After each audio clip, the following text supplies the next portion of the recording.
Hi guys! Welcome sa aking vlog. Ayan, muli ako nagbabalik sa aking vlog. Ayan, tahimik ngayon kasi tulog si Raven. Si Heron naman umuwi na ng Bulacan kasi may exam siya ng tomorrow hanggang sa Friday. So, ayan. So, tahimik siya today. Si Raven tulog. Mamaya gising yun. Kumain na rin kami ng lunch kanina.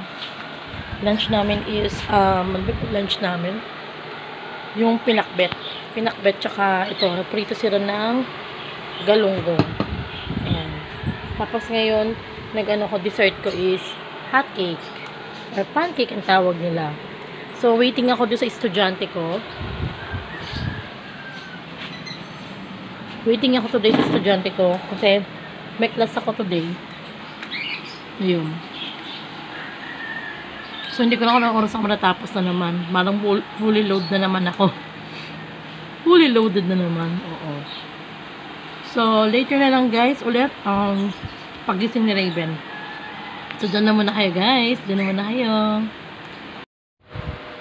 Hi guys! I'm back at kasama ko si Raven. Ang dungis. Ayan. Karatapos ko lang mag-online class. Mamaya ulit babalik ako. Oo, si kuya mo wala. Naghintay ka, no? No. Wala pa si kuya. Sabi, kuya. Kuya Heron. Sabihin mo.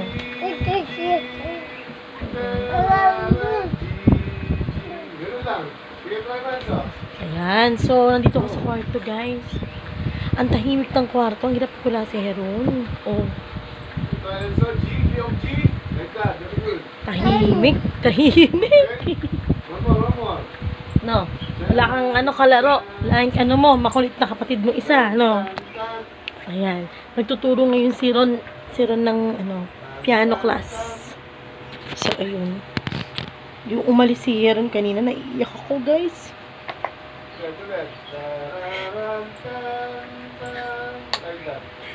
Ang hirap pala pag yung mga pag nalayo sa anak mo. Pag kulang ng isa, nasanayan ko na.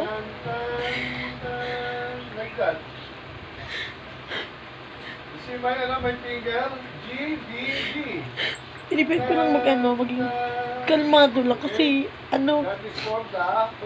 kasi magtuturo ako. Tapos puro academic kanina sunod-sunod.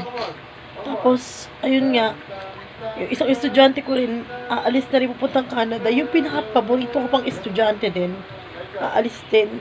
So, wala akong choice. Di pakawalan ko na. So, ayun. Pero, ang lungkot pala pag kulang din sa kwarto, yung nakasanayan ko, nakasama ko. Kahit makulit.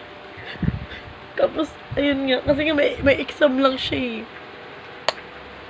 Tapos kagabi, nag-CR kami. Na-CR siya kasi nga nag-wash siya, diba? Nag-wash si kuya, diba? Nag-washing kami. Naiiyak siya kasi nga ayaw niya umuwi pa. Ayaw niya pumunta ng Bulacan kasi nga gusto niya pa nga dito na magkakasama. Eh, hindi naman po pwede yun dahil nga may exam siya tomorrow. And then, ayun, kailangan niya ma-exam kasi nga hindi siya nasama sa field trip. Hindi ko na rin siya pinasama sa field trip kasi nga bukod sa mahal din ng field trip fee, 'di ba? Ang mahal din. So much better na mag-exam na lang siya para may challenge din. Tapos ano pa ba? Ayun. Ang hirap ng pagkulang yung anak. Yung nakasanayan mo na kasi. So ayun. Kahit ba nasa kahit malapit lang yung Bulacan, parang feel ko ang layo ko sa kanya. Hindi na ako sanay. May maingay. Ganyan. Yun, napapalo ko minsan siya kasi dahil ang kulit niya. Nasasaktan niya yung kapatid niya. Huwag mo kainin yan. Oh. Kasi ito si Raven kanina. Nag-aantay siya doon sa pintuan. Naantay niya yung kuya niya. Eh, sabi ko, next week makikita naman sila ng kuya niya. Nag-aantay siya. Makita nyo guys, pakita ko sa inyo yung picture, nag-iintay talaga sa kuya niya. Kahit nasaktan siya ng kuya niya, mahal niya yung kuya niya eh. Wala ko tablet dyan o laptop? Naiiyak ako talaga, promise di ko mapigilan. Sana maging okay yung anak ko sa exam niya. Mas malaki mo siya makikita kaysa sa... Yung buti may nag-guide sa kanya doon. Sila mami, sila daddy, sila Darby. Mga kapatid ko. Andun sa Bulacan. Hanapin mo yung exos file mo. Hanggang lahat. So, pag meron ka Nag-guide sa kanya. Tapos unti-unti rin naman siya nakakadiretso na salita. Kasi kinakausap nga siya ng pinsan niya. Si Zella, ayan. Sila mami, si daddy. Kakausap-usap siya. Kaya parang nadidiretso na unti-unti yung pagkasalita niya. So, ayun. Ayun nga, di ba nga, ang hirap talaga pag yung anak mo is may ADHD. Tapos ASD, yung kung ano kumbaga, mild autism siya, autistic pala. So, ayun. Naiiyak ako talaga ngayon kasi inisip ko rin si Aaron. Kasi parang doon ko sanay na ganito, may tahimik. Tapos, nakareceive din ako ng chat kay Darby, kay BSO pala. Na okay naman daw si Heron, nakakasulat, awan ng Diyos, tapos gano'n. Pero sana maging okay siya sa exam niya. Kasi, alam mo naman gusto ko lang talaga siya maging maayos. Gusto makatapos siya. Kahit di na sobrang talino, na tulad ng iba, yung gusto ko lang maging maayos, makatapos lang siya ng pag-aaral. Silang dalawang magkapatid. Ayun, yun lang talaga gusto ko. Naiiyak ko namin, hindi ko mapigilan. Kasi yung kagabi talaga, nakatingin siya, sabi nga, mami, sabi ganyan. Tapos bilang yumakap siya sa akin, kasi nga arnya talaga. Sabi ko, hindi pa pwedeng ganun, kasi kailangan pumasok siya sa school. Nakaalagaan naman siya ni mami doon. Oo, sigurado ko sila mami, marunong talaga mag-alaga yun. Siya nag-aalaga rin dito. Kasi mula maliit pa si Heron, nandun na kasi kila mami yun. Kila daddy. Kaya kilala rin mama si Heron. Kaso talagang ang gabi naglalambing lang si Heron sa akin. Gusto niya dito lang yun. Kasi nakakapag-ingay siya. Nakakapag-watch siya ng TV. Eh, hindi naman talaga pa pwede talaga na laging nag-watch ng TV ang bata, diba guys? So, kailangan may oras din ng watching ng TV. So, hindi pa pwede masunod yung luho niya. So, doon, limited, limited lang yung, niya. Kasi nga, pinipit mo sarili mo ng, lotion. Ayan. Limit lang kasi doon ang panonood ng TV niya dapat, which is tama yun. Mas maganda yung limited lang yung panonood nila ng TV.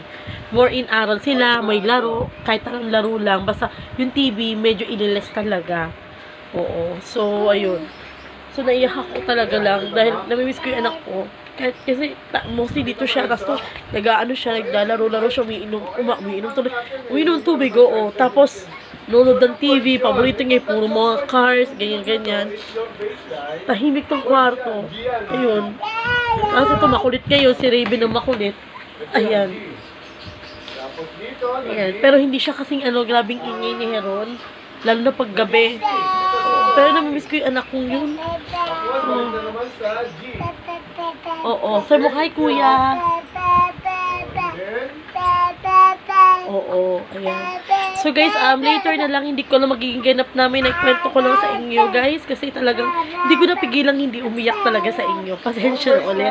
Tapos di pa ako nakaayos ng maayos, as in haggard pa talaga ako. Ayan, ganito, pag may mga anak ako, tapos kasama pa sa work, ganyan, nag-work ako, gano'n. So, ganun. May time nga kami nitong anak ko, nasa online class ako, minsan katabi ko siya, kasama ko. Makapag-online class lang talaga. Makapagturo lang. So, ayun.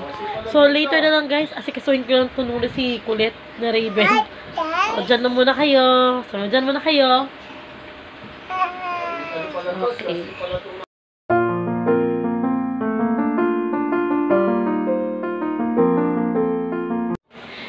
Hi guys! I'm back! Ayan, kagigising ng halos ni Raven. Ayan, Ayan, kagigising mo lang na.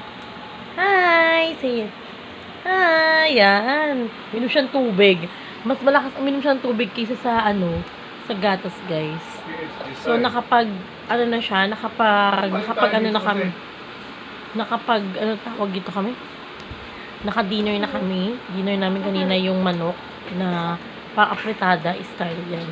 Tapos parang style Bicol Express yata yung isa. Ganun. So, ayun. Tapos, ngayon, nag-water muna ako.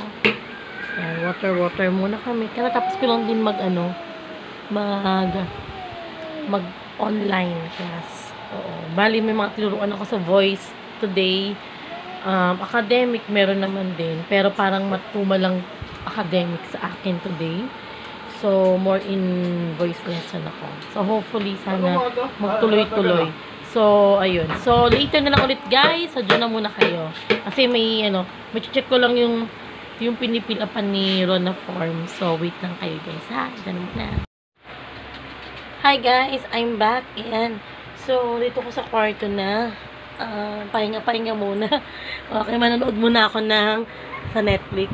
Ayan, manonood muna ako niyan. So, panoorin ko muna yung Netflix. Kasama ko si Raven. Gusto talaga ni Raven makita sa video. Ano, bebe? No. Sabi mo, hi! Sabi mo, hi, guys! Tahimik si Raven ngayon. Hi, guys! Opo. Nood tayo. Maganda yata to. Mukhang maganda tong Parasite. Maganda yung Parasite. Oo, Parasite. Nood tayo ng mga action. Ayan. Tahimik talaga ngayon today. Parasite ko rin ito. Ayan. Panoorin na natin ito. Baka mawala kasi pinaparan natin. Ay, naka-ano siya? Naka-episode pala. Naka-episode pala siya. Hindi ko ng ganun. Mahaba. Ano ka lang eh. Langgam. Ano langgam? Ano langgam? Wala naman langgam. Kinakain mo? Have we finished? We still have coffee. Ganyan na kami ni Raven. Manood na lang kami. Victoria Abdul. Tignan nga natin to. Kung maganda to Check ko lang. Tignan natin. I-check ko yan. So guys, yan. Mag-end na rin ako ng vlog ko today. So, see you tayo on my next vlog na lang. Pasensya na kung medyo madilim dito. Madilim. So, madilim ang paligid. Ayan. Magulo pa yung kwarto. Ayan. Hindi pa ako linis itong kwarto. So, ayan. Dahil kanina tuloy to yung work ko. So, maybe tomorrow, yan, makakapag-ayos ako. Kasi, tomorrow is another day. So, I think wala akong turo tomorrow. Konti lang siguro. So, guys, so see you on my next vlog, guys. So, wag niyo pong kalimutan mag-subscribe, like, and share. So, see you on my next vlog, guys. Bye! Ayan, bye! Ayan. Kuya Haron, sama hello! Ayan, so bye-bye! Yeah. And again pala, nakalimutan ko. Thank you so much po sa mga sa aking mga manonood, sa aking mga viewers. Ayan, nandyan unang-una sa lahat ang magulang ko. Sa mommy at daddy. Nanonood sila daw sa sa YouTube, yan. And then, supportahan nyo rin po yung mga kapatid ko. Sino ba yun? Si Hazel de Ubieta yata ang pangalan niya pa rin. Hindi pa rin binabago yung pangalan ng YouTube niya, na channel. So, yung isa naman, si BSO Singer. Ayan, next naman si Prince Lavanca. At yung anak ko, si Heron V. Yan, may vlog din siya, si Heron V. Yun, si Heron. So, see you on my next vlog na lang, guys. Maraming salamat ulit na magbababay na talaga ako. So, see you na lang. Siguro, I think, tomorrow, bahala na si Wonder Woman. So, ayan. So, bye-bye, guys. So, see you na lang. Bye!